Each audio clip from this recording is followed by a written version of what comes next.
Welcome back to Plug and Pay, a talk show where we bring you the latest and greatest of global payroll. I'm Angelique, Payzar's head of content, and today is a very special episode because I'm here with Max, Payzar's head of service delivery, here in Barcelona together. Isn't that nice? How have you been enjoying your trip to Barcelona so far, Max?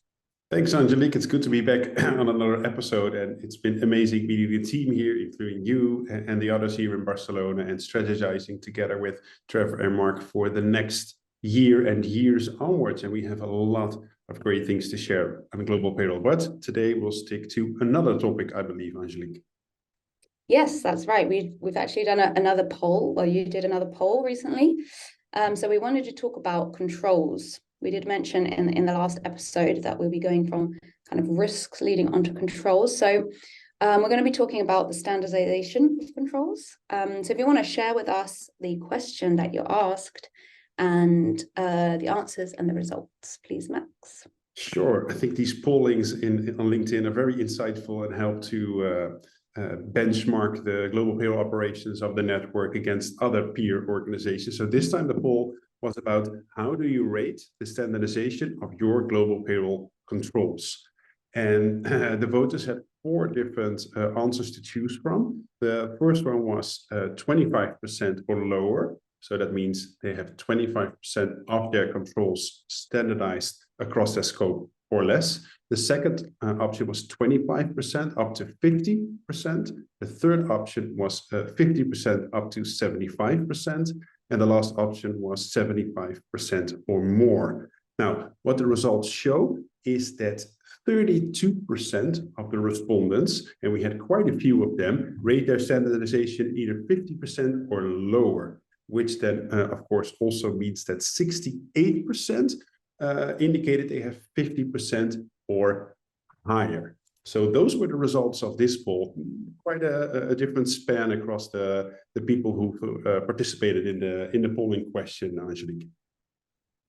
Yeah, I mean, we can see that obviously the highest one is 75% plus, which is good.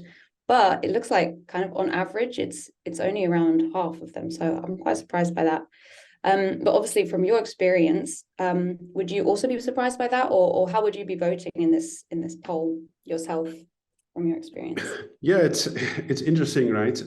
Maybe before I share what I would vote, just outline the importance of standardizing your controls across the global payroll scope. Because if you have a multi-country payroll, you are faced with all kinds of different localities around global payroll and your local payrolls, which still is fairly hyper-local. But if you're running global payroll operations, it's really crucial that you find that right level of standardization of your controls while still meeting that very important ACT principle in global payroll. And ACT, of course, stands for an accurate, compliant, and timely payroll. And now, why is standardizing your controls important? For me, and also from my experience, it serves a few purposes. The first one is your operations are much more scalable, which means that if you would go into new territories or into new countries, you'll be able to quickly deploy standardized controls. What it also does, it enables digitization and automation of your controls. Because if you, for instance, run a payroll of 50 countries and you would run different controls across those 50 countries, although technology is evolving very rapidly, it's very difficult to standardize your controls. So it's better to have those standardized controls, leverage automation, and do more with the less or same. And what I normally did within the teams at my scope is I would rotate country or regional responsibilities within the team. Now, it's very easy to rotate that if at least your controls and how you evidence them are actually standardized. So it makes the hurdle to move into new countries much lower, and therefore also helps to educate your team members.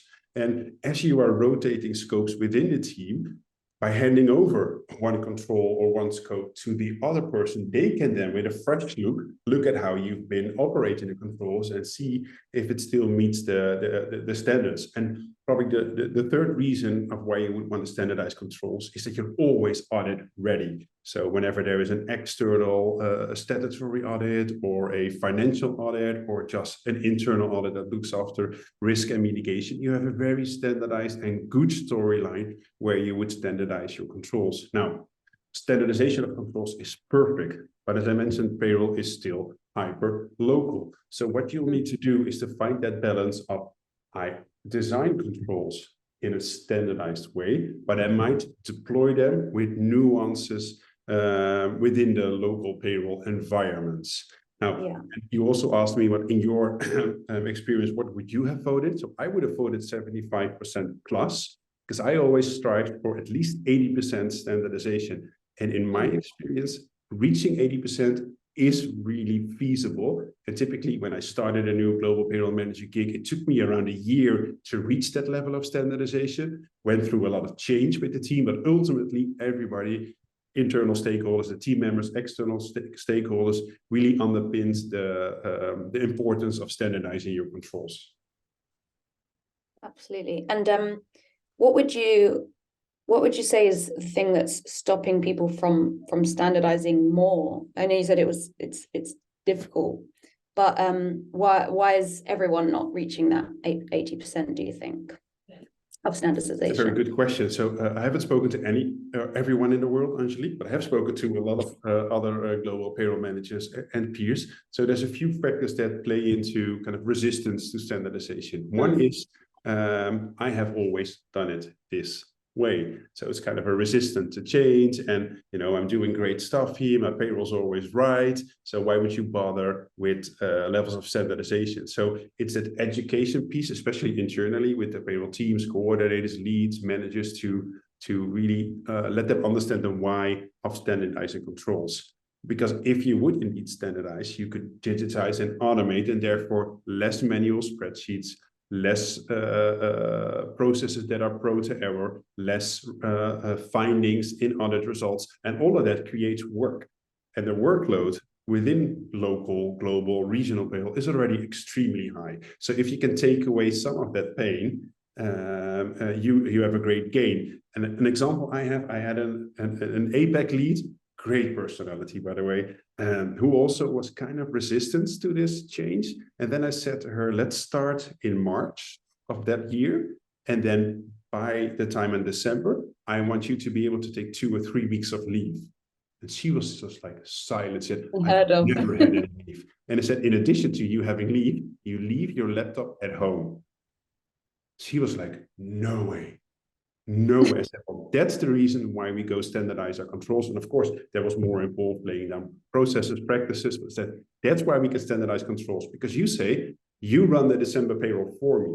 I'll just do a handover with the localities and how you would deploy it locally, because there could be nuances. But she ended up going 2.5 weeks on leave without touching the laptop at all. And then she said, okay, now I understand why we're doing this. So it's kind of that education piece and the balance between enforce a change and embrace a change. And there's always kind of a combination of the two. So would you say then that standardization can help, reduce key person dependencies then in teams? Is that like kind of related to what you were mentioning there, no? Yeah, for sure. And it does remove key person dependencies, but the tricky part is there's a change management process around it, because people want to be important. I want to be important. You want to be important, Angelique. So by removing key person dependencies, you're kind of also giving a message. And it's not that to say you're replaceable or you're not important, but my angle has always been, I want to help you be successful. I want to help you reduce your workload. And I want to make sure you have a better work-life balance. So that was kind of always the angle that I took in terms of those controls. And what are the resistance has always been, and most likely will always be, is that payroll is just very local. My scope is really unique. And to a certain degree, that's true. But let me just give an example. So if you would run a payroll in India and the Netherlands, you would still run a variance control. So you look either at an employee level or at a pay code level.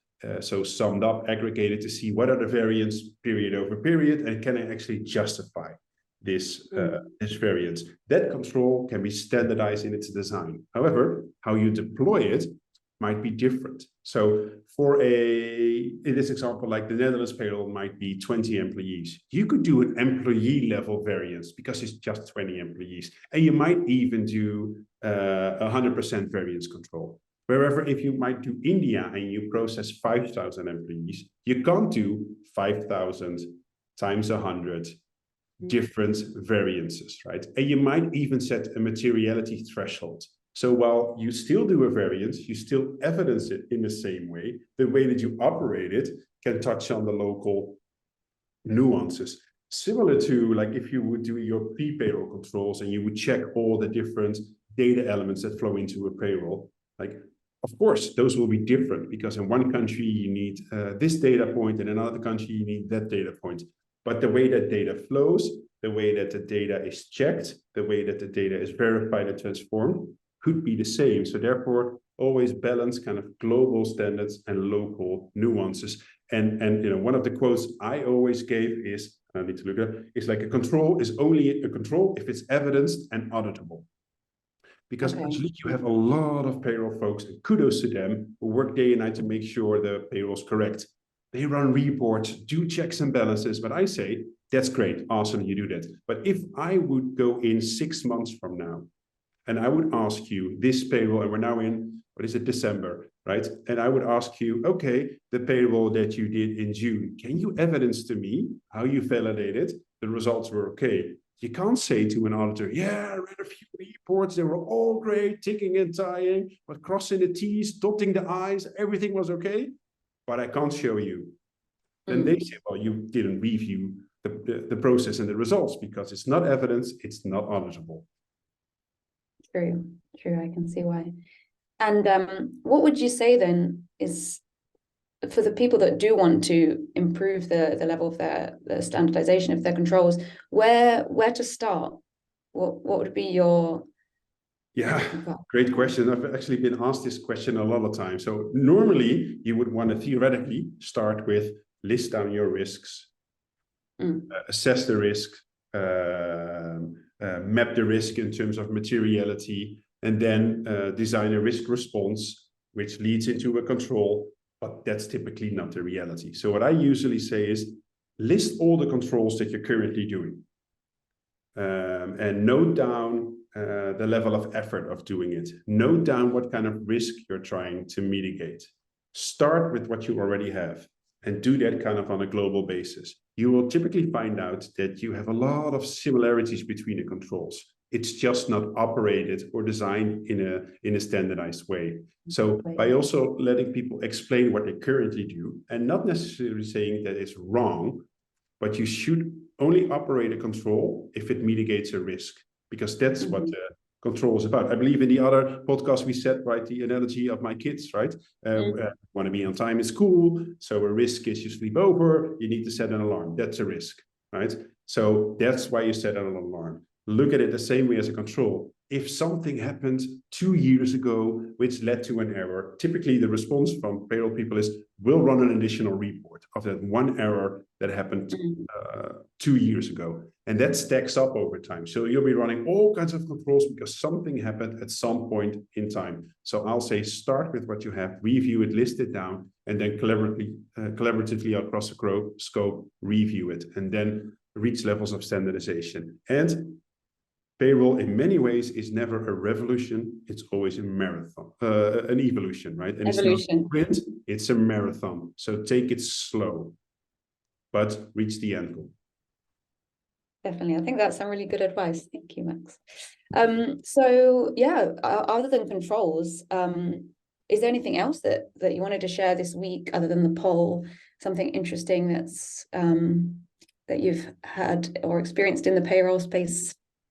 Yes, actually I did. Thanks for asking. So I was reviewing a new survey that actually one of our fellow payroll providers, ADP, issued, the potential of payroll in 2024, which detailed global payroll. And I just want to highlighting 3 key kind of insights that I took out of that survey. So the first one is that the respondents in the survey say that payroll data is a major consideration to their company to inform strategies, whereas 49% said the payroll data is actually included in cost management, especially in this tight economic environment, while 45% said it's actually supporting commercial growth, 44% expansion, and then 42% a very important topic, diversity, equity, and inclusion. Although payroll doesn't have maybe the 100% data set, it has a very big portion of that at their fingertips. So it's really important to start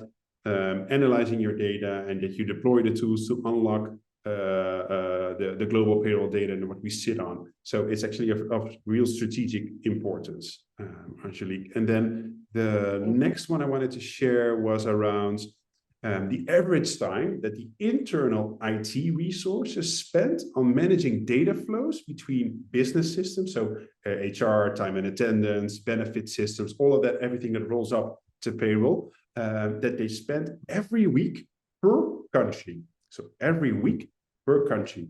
And the highest response was that 17% indicated that their IT teams on a weekly basis per country spend 16 to 20 hours on managing the data for payroll. So imagine you could leverage technology to reduce cost, reduce resource allocation. So I found it very insightful and a bit eye-opening that still in 2023 we're faced with these kind of complexities, right? Definitely. Imagine what that team could be doing with that time, exactly, supporting the business, perhaps. Definitely. Well, that was quite eye-opening, definitely, for sure. Yes, exactly. And the last one that I wanted to share, is that they wanted to move the teams from operational to strategic, right? This has been a theme for years.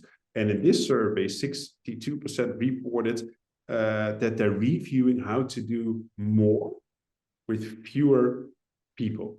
Of course, this has a people impact, but what I used to say is do more with the same, right? So again, we're talking about controls. How can you digitize and standardize controls to validate more with less time and more automation? So I think it's really insightful. So I would encourage everyone to just read through the report. But enough about me and what I've learned this week. Angelique, have you read or listened to anything you would want to share around global payroll with the audience?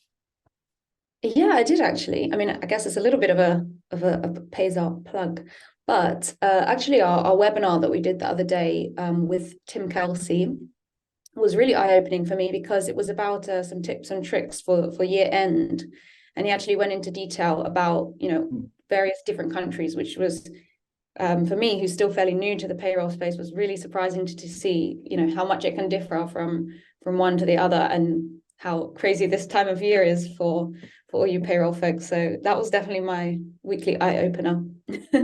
Great, thanks. Yeah, it's really a hectic time, especially for the countries that have year ends in December, right? So you need to process payroll with an earlier cutoff. You have an earlier pay date. You need to make sure you do year end. And by the way, do Christmas shopping, plan for Christmas dinners, plan for New Year's Eve. So to all the payroll people listening, we have your back. We really value you, and kudos to you putting in all the hard work, getting the world paid around Christmas, so the economy keeps on spinning and that the shops keep on gaining revenues, right? So thanks for sharing, Angelique. Welcome to the wonderful world of payroll. Yes. I love it, and a lot of respect for all the payroll pros out there listening. So yes, thank you so much, Max, for sharing your insights and advice with us, as always. Sure. And yeah, I think we can wrap up today's episode here. We will be releasing another episode in about 10 days' time, which is our Christmas special. So keep an eye out for that. That will be a good one. We have a nice guest lined up. So watch out for that one on Spotify, Apple Podcasts, and YouTube. And yes, if you enjoyed this episode, make sure you leave a comment, leave a review. That's always good. And yeah, anything else to add, Max? No, I wish everyone a very successful December payroll, and we'll be back soon. So thanks for listening, and thanks for inviting me again, Angelique. Thank you. Thanks for listening.